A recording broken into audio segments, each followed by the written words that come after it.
Hello everyone, आज हम बनाने वाले हैं सर्दियों का सबका फेवरेट मसाला गुड़।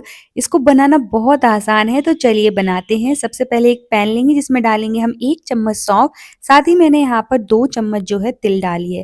तो यहाँ पर मैंने सफ़ेद वाली तिल ली है और इनको ड्राई रोस्ट कर लेंगे। तो बस थोड़ा सा ही इनको हमें रोस्ट करना है, ज़्यादा नहीं करना है, नहीं तो ये जल जाएंगे। तो थोड़ा सा इनको हम ड्राई रोस्ट कर लेंगे। जैसे ही इनका कलर चेंज हो जाएगा इस तरह से, तो हम गैस बंद कर देंगे। तो देखिए यहाँ पर बढ़िया से जो है हमारी तिल और सौंफ अच्छे से रोस्ट हो चुकी है। इनको ठंडा होने के लिए रख देते हैं। तब तक हम आगे की तैयारी कर लेते हैं। तो यहाँ पर मैंने जो है गुड़ लिया है। तो गुड़ को हमें इस तरह से बढ़िया से बारीक बारीक कट कर लेना है। हमें इसके ज़्यादा बड़े पीसेस नहीं चाहिए हैं। तो इस तरह से बारीक कट कर लीजिए। आप उसको ग्रेटर की मदद से भी ग्रेट कर सकते हैं। गुड़ के तो फायदे हम सभी जानते हैं कि गुड़ हमारे लिए कितना अच्छा रहता है। अगर आप मीठा खाने के शौकीन हैं तो इस तरह से मसाला गुड़ बनाकर तैयार कर सकते हैं और खाने के बाद इसको एंजॉय कर सकते हैं। गुड़ में भरपूर मात्रा में कैल्शियम होता है, आयरन होता है, जो हमारी खून की कमी को भी ठीक करता है। और अगर आप वेट लॉस करना चाहते हैं तो ये आपके लिए बिल्कुल परफेक्ट है। इससे वेट लॉस भी होता है। ये हड्डियों के लिए भी बहुत ही ज़्यादा अच्छा होता है। तो एक बार इस तरह से मसाला गुड़ बनाएं और खाने के साथ इसको एंजॉय करें। आप बच्चों को भी दे सकते हैं, बहुत ही ज़्यादा टेस्टी बनकर तैयार होगा। इस तरह से अगर आप बनाएंगे तो ना ही आपके दांतों में चिपकेगा और ना ही ज़्यादा कड़क बनेगा। बहुत से लोगों के साथ क्या होता है कि जब वो मसाला गुड़ बनाते हैं तो उनके गुड़ में कड़वाहट आ जाती है, या फिर वो दांतों में बहुत चिपकता है, या फिर बहुत ही ज़्यादा कड़क हो जाता है। ये सारी चीज़ें उनके साथ होती हैं। तो अगर आप इस तरह से मसाला गुड़ बनाते हैं तो आपका मसाला गुड़ बिल्कुल परफेक्ट बनकर तैयार होगा। और इसके फ़ायदे तो हमें पता ही है गुड़ में कितने गुण होते हैं। तो एक बार इस तरह से मसाला गुड़ बनाकर रख लीजिए और खाने के साथ अपने घर वालों को, बच्चों को दीजिए। वो उनको बहुत पसंद आएगा। तो इस तरह से हमें गुड़ को बढ़िया से बारीक कट कर लेना है। मैंने नाइफ की मदद से किया, आप इसको कद्दूकस भी कर सकते हैं। तो मैंने एक कटोरी ली है, उससे मैंने यहाँ पर 2 कटोरी जो है गुड़ लिया है। आप यहाँ पर क्वांटिटी अपने अकॉर्डिंग रख सकते हैं, कम ज़्यादा कर सकते हैं। आप अपने अकॉर्डिंग रख सकते हैं। अगर ज़्यादा बनाना चाहते हैं तो ज़्यादा यहाँ पर गुड़ ले सकते हैं। तो मैंने यहाँ पर 2 कटोरी गुड़ लिया है। अब साथ ही में उसी कटोरी से मैंने यहाँ पर 1 कटोरी जो है मूँगफली ली है। तो यहाँ पर मैंने 1 कटोरी ही सिर्फ मूँगफली ली है। बस 1 कटोरी से आज हम बहुत सारा मसाला गुड़ बनाकर तैयार करेंगे। बहुत ही ज़्यादा टेस्टी बनकर तैयार होगा और यकीन करिए आप इस तरह से अगर बनाते हैं तो आपका मसाला गुड़ बिल्कुल परफेक्ट बनकर तैयार होगा। तो बस चलिए अब करते हैं हम इनको रोस्ट। सबसे पहले मैंने 1 कटोरी मूँगफली ली है। अब इनको हमें करना है रोस्ट। तो हमें इनको ड्राई रोस्ट करना है। इसको रोस्ट करते टाइम हमें घी वगैरह का यूज़ नहीं करना है। बस इनको हमें बढ़िया से रोस्ट कर लेना है। ज़्यादा जलाना भी नहीं है, बस इतना रोस्ट करना है कि इसका कच्चापन चला जाए। यहाँ पर आप देख सकते हैं कि रोस्ट करते-करते जो हमारी मूँगफली उनमें क्रैक्स आना स्टार्ट हो गए हैं। तो इस तरह से अगर क्रैक्स आने स्टार्ट हो जाएँगे तो समझ जाइए कि जो हमारी मूँगफली है वो रोस्ट होना स्टार्ट हो गई है, मतलब अच्छे से रोस्ट हो जाएँगी। जैसे ही सारी मूँगफली में क्रैक्स आ जाएँगे तो समझ जाइए कि जो हमारी मूँगफली है वो अच्छे से रोस्ट हो चुकी हैं। तो इस तरह से बढ़िया से चलाती रहिए और उसको अच्छे से रोस्ट कर लीजिए। इस तरह से अगर आप ये अपने मसाले गुड़ को बनाते हैं तो मूँगफली के भी हमें फ़ायदे पता है कि कितनी अच्छी रहती है हमारे लिए, तो ज़रूर से बनाइएगा इस तरह से। तो चलिए रोस्ट हो गई है, उनको ठंडा होने के लिए रख देते हैं। अब यहाँ पर हम करेंगे नारियल का यूज़। तो यहाँ पर मैंने सूखा वाला नारियल लिया है, इसको हम करेंगे ग्रेट। तो यहाँ पर अगर आप इस तरह से ग्रेट करना नहीं चाहते हैं, सूखा वाला नारियल नहीं है, तो आप जो नारियल का बुरादा आता है, डेसिकेटेड कोकोनट आता है, उसका यूज़ कर सकते हैं, बिल्कुल ऑप्शनल है। मैंने यहाँ पर इस सूखे वाले नारियल को कद्दूकस कर लिया है, इस तरह से इसका यूज़ किया है। तो इस तरह से बढ़िया से ग्रेटर की मदद से ग्रेट कर लेंगे। तो देखिए मैंने यहाँ पर इस तरह से बढ़िया से नारियल को कद्दूकस कर लिया है। तो चलिए अब इसको डालेंगे हम ग्राइंडर जार में। तो छोटा वाला हम जो है ग्राइंडर जार लेंगे, उसमें डाल देंगे इसको। तो इसको हमें ग्राइंड करना है। तो इसके साथ ही हम इसमें ऐड करेंगे जो हमने सफ़ेद तिल और सौंफ को रोस्ट करके रखा था, उसको डाल देंगे। मैं इसको ग्राइंड कर रही हूँ, आप चाहें तो बिना ग्राइंड करे ही सौंफ और सफ़ेद तिल को डाल सकते हैं। इस तरह से क्या होगा कि आपको पता ही नहीं चलेगा कि इसमें क्या-क्या चीज़ डली है। तो इस तरह से मैंने सारी चीज़ों को बढ़िया से इस तरह से ग्राइंड कर लिया है। ज़्यादा मत चलाइएगा, नहीं तो ये ऑयल छोड़ देगा, क्योंकि इसमें हमने नारियल को भी डाला है। तो यहाँ पर मूँगफली ली है मैंने, उसको बढ़िया से ठंडे हो गए तो इसके थोड़े बहुत छिलके निकाल लिए हैं। आप चाहे तो सारे छिलके निकाल सकते हैं, या छिलके के साथ ही इसको ग्राइंड कर सकते हैं। तो इसको हम ग्राइंडर जार में डालेंगे और इसको पल्स मोड पे हम चलाकर ग्राइंड करेंगे। इसको हमें ज़्यादा ग्राइंड नहीं करना है। अगर आप इसको ज़्यादा ग्राइंड करते हैं तो बिल्कुल ये पेस्ट की तरह बन जाएगा। तो इस तरह से हमें उसको पल्स मोड पे चला-चला के इस तरह से ग्राइंड कर लेना है।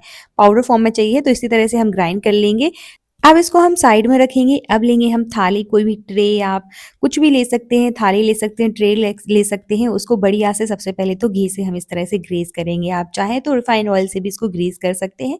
तो इस तरह से मैंने उसको बढ़िया से जो है घी से ग्रीस कर लिया है, उसको भी हम साइड में रख देते हैं। अब एक लेंगे कढ़ाई, जिसमें डालेंगे हम घी।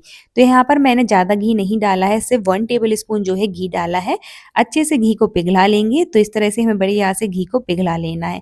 ज़्यादा घी की ज़रूरत नहीं पड़ेगी, बस हमें 1 चम्मच घी की ही ज़रूरत पड़ेगी। इससे आपकी गुड़ में शाइनिंग भी आ जाएगी और टेस्ट भी बढ़िया आएगा। तो बस इस तरह से हमें घी को बढ़िया से पिघला लेना है। अब इसमें ऐड करेंगे हम थोड़ी-सी काली मिर्च पाउडर। तो मैंने ज़्यादा नहीं करना है, थोड़ा-सा ही डालेंगे और थोड़ी-सी हल्दी डालेंगे। बस इनको भी सारी चीज़ों को अच्छे से मिक्स कर लेंगे। अब बस तुरंत ही इसमें ऐड कर देंगे हम गुड़। तो जो हमने गुड़ रखा था उसको डाल देंगे। तो इसी स्टेज पर हमें गुड़ को डाल देना है। सारा गुड़ हम एक साथ डाल देंगे। अब हमें गुड़ को जो है पिघलाना है। तो एक बात का आपको ध्यान रखना है कि इसमें हमें ना ही ज़्यादा पानी का यूज़ करना है, और अगर आप इस तरह से ज़्यादा देर तक बिना पानी डाले ही इसको गुड़ को पिघलाओगे तो इसमें कड़वाहट आ जाती है। तो बस थोड़ा-सा पानी ऐड करेंगे। तो ज़्यादा नहीं करना है, मैंने यहाँ पर सिर्फ 2 टेबल स्पून का जो है पानी का यूज़ किया है। बस इतना ही पानी डालेंगे, इतना काफ़ी है, इतने में ही जो हमारा गुड़ है वो पिघल जाएगा। अगर आप ज़्यादा डाल देते हैं तो आपको ज़्यादा पकाना पड़ेगा। अब बस इस तरह से हम मिक्स करते रहेंगे और गुड़ को जो है हमें पिघला लेना है। तो एक बार इस तरह से आप ये मसाला गुड़ ज़रूर से बनाइएगा, और अगर आप मेरे चैनल पर नए हैं तो चैनल को सब्सक्राइब और वीडियो को लाइक करना ना भूलें और ज़्यादा से ज़्यादा शेयर करें। और अभी हाइप का ऑप्शन भी आया है, तो आप ज़रूर से हाइप करिएगा। और मुझे कमेंट सेक्शन में ज़रूर बताना कि आपको मेरी रेसिपीज़ कैसी लगती हैं। इससे मुझे मोटिवेशन भी मिलता है। तो ज़रूर से मुझे कमेंट करके बताना कि आपको मेरी रेसिपीज़ कैसी लगती हैं, और ये भी बताना कि आप ये वीडियो कहाँ से वॉच कर रहे हैं। तो बस इस तरह से हमें चलाते रहना है और अपने गुड़ को जो है पिघला लेना है। इसी स्टेज पर आपको ध्यान रखना है कि अगर आप ज़्यादा गुड़ को पका लोगे तो आपके गुड़ में कड़वाहट आ जाएगी, और कम पकाओगे तो आपकी जो मसाला गुड़ है वो परफेक्ट बनकर तैयार नहीं होगी। तो इस स्टेज पर आपको बहुत सी चीज़ों का ध्यान रखना है। तो देखिए यहाँ पर अच्छे से जो है गुड़ पिघल गया है। देखिए हमने बारीक कट कर लिया था गुड़ को, तो ये जल्दी पिघल गया है। अगर इसमें बड़े-बड़े टुकड़े रहेंगे तो इसको पिघलाने में टाइम लगेगा और आपके जो गुड़ है उसमें कड़वाहट आ जाएगी। तो इसको बस बारीक-बारीक कट कर लीजिए या फिर कद्दूकस कर लीजिए, तो आपका जो गुड़ है वो जल्दी से पिघल जाएगा। तो इस तरह से हमें बढ़िया से उसको चला लेना है। तो देखिए हमारा गुड़ बढ़िया से पिघल चुका है और इस तरह से देखिए बबल्स भी आने लगे हैं।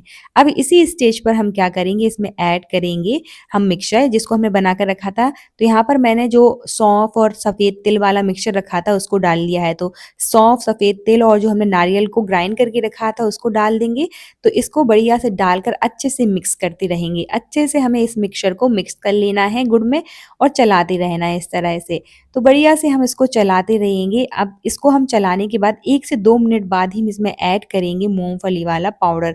तो अभी पहले इसको हम 1 से 2 मिनट के लिए पकाएँगे, अच्छे से सारी चीज़ें मिक्स हो जाएँगी, तो उसके बाद ही इसमें ऐड करेंगे मूँगफली को। तो यहाँ पर आप देख सकते हैं कि ये अच्छे से मिक्स हो गई है। तो चलिए अब इसमें ऐड कर देते हैं हम अपनी मूँगफली वाले पाउडर को। तो इस तरह से हम बढ़िया से सारी मूँगफली वाले पाउडर को डाल देंगे और इसको भी बढ़िया से मिक्स कर लेंगे और चलाते रहेंगे। आपको मैं ये भी बताऊँगी कि आपको किस स्टेज तक इसको पकाना है, त ताकि आपका मसाला गुड़ जो है बिल्कुल परफेक्ट बनकर तैयार हो। तो मूँगफली डालने के बाद हमें इसको बढ़िया से मिक्स कर लेना है और जो गुड़ का टेक्सचर है वो कुछ इस तरह से हो जाएगा। थोड़ा-सा ये थिक हो जाएगा, बस हमें इसको चलाते रहना है कंटिन्यूअसली और बढ़िया से इसको मिक्स करते रहना है और तब तक पकाना है जब तक कुछ इस तरह से ना हो जाए और कढ़ाई ना छोड़ने लगे। तो इस तरह से अगर आप ये मसाला गुड़ बनाते हैं ना तो बिल्कुल बर्फी की तरह टेक्सचर आएगा। ना ही दाँतों में चिपकेगी और ना ही उसमें गुड़ में जो है कड़वाहट आएगी। बस इस तरह से हमें बढ़िया से चलाते रहना है और उसको पका लेना है। जैसे ही थोड़ा-सा ये थिक हो जाए तो उस स्टेज तक हम इसको पकाएँगे। तो यहाँ पर आप देख सकते हैं कि ये थिक हो गया और कढ़ाई भी छोड़ने लगा है। तो देखिए कितने अच्छे से कढ़ाई छोड़ने लगा है, इसी स्टेज तक हमें इसको पकाना है। अब जो हमने थाली को ग्रीस करके रखा था उसमें हम डायरेक्ट डाल देंगे। तो गरम में ही हमें इसको बढ़िया से डाल देना है, ठंडा हो जाएगा तो ये सेट हो जाएगा, तो गरम में ही हम बढ़िया से इस तरह से थाली में स्प्रेड कर देंगे और इसको हम ठंडा होने के लिए छोड़ देंगे। मिक्सचर को इस तरह से बढ़िया से थाली में ट्रांसफ़र कर दीजिए। अब इसको हम छोड़ देते हैं ठंडा होने के लिए, इसके साथ हम कुछ भी नहीं करेंगे। आधे घंटे के लिए इसी तरह से हम रूम टेम्परेचर पे इसको छोड़ देंगे। जैसे ही आधा घंटा हो जाएगा तो ये अच्छे से सेट हो जाएगी, तो देखिए कितने अच्छे से सेट हो गए। अब इसको हम कट कर लेंगे, तो ये थोड़ी-सी हार्ड है तो इसलिए कट करने में आपकी ज़्यादा मेहनत लग सकती है, तो इस तरह से आराम-आराम से उसको कट कर लीजिए बर्फी की शेप में। बस इस तरह से मैंने बढ़िया से उसको शेप में कट कर लिया है, तो बनकर तैयार है हमारी बहुत ही ज़्यादा टेस्टी ये मसाला गुड़ की बर्फी। तो एक बार आप लोग ज़रूर बनाना, आपको भी बहुत पसंद आएगी। तो यहाँ पर आप देख सकते हैं बिल्कुल कड़क नहीं बनी है और ना ही ये दाँतों में चिपकी हुई, बिल्कुल परफेक्ट बनकर तैयार हुई है। तो एक बार इस तरह से ज़रूर बनाना, ये मसाला गुड़ आपको बहुत पसंद